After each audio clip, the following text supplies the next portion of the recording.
কেউ কখনোই কোনো দুর্নীতির আশ্রয় নেবে না। যে মানুষটিকে মঈনুদ্দিন ফখরুদ্দিন চেষ্টা করেও দেশ থেকে বিতাড়িত করতে পারেনি, 17 বছর নিজে নিপীড়িত হয়েছেন, জুলুমের শিকার হয়েছেন, ইচ্ছা করে চলে যেতে পারতেন, দেশের বাইরে চলে যেতে পারতেন, কিন্তু করা যায়নি।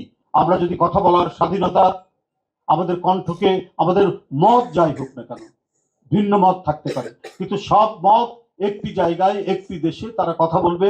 কেউ গুমের ভয় করবে না, কেউ গুপ্ত হত্যার ভয় করবে না, কেউ রাষ্ট্রীয় কোনো হত্যার ভয় করবে না। এই ধরনের একটি নির্ভয় গণতান্ত্রিক সমাজ গড়ার যে যদি আমরা নিশ্চিত করতে পারি, তাহলেই বেগম খালেদা জিয়াকে আমরা শ্রদ্ধা জানাতে পারবো, কারণ তিনি এই কাজগুলোই করতে চেয়েছেন। ওনার উদ্দেশ্য যদি আমরা পালন করতে পারি, উদ্দেশ্য যদি আমরা সাধন করতে পারি, তাহলে আমি আবারও বলবো, তিনি যে কৃতকর্মগুলো করেছেন সেই কর্মগুলো আমাদের আত্মস্থ করে আমরা সেটিকে যদি মনের মধ্যে ফুটিয়ে তুলতে পারি এবং সেটা নিয়ে যদি আমরা নিজেদের অনুশীলন করি এবং জীবনটাকে যদি পরিচালিত করতে পারি, তা আমি বলে রাখি, কেউ কখনোই কোনো দুর্নীতির আশ্রয় নেবে না।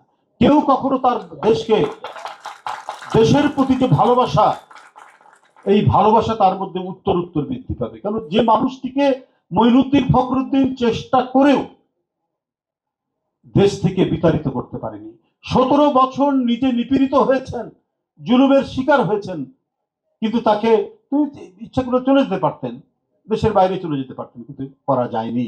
তো দেশপ্রেমের যে পরাকাষ্ঠা তিনি দেখিয়েছেন, এইটা যদি আমরা অনুসরণ করি, সত্যিকার অর্থেই একজন জাতীয়তাবাদী দেশপ্রেমিক মানুষ হিসাবে আমরা গড়ে উঠতে পারবো।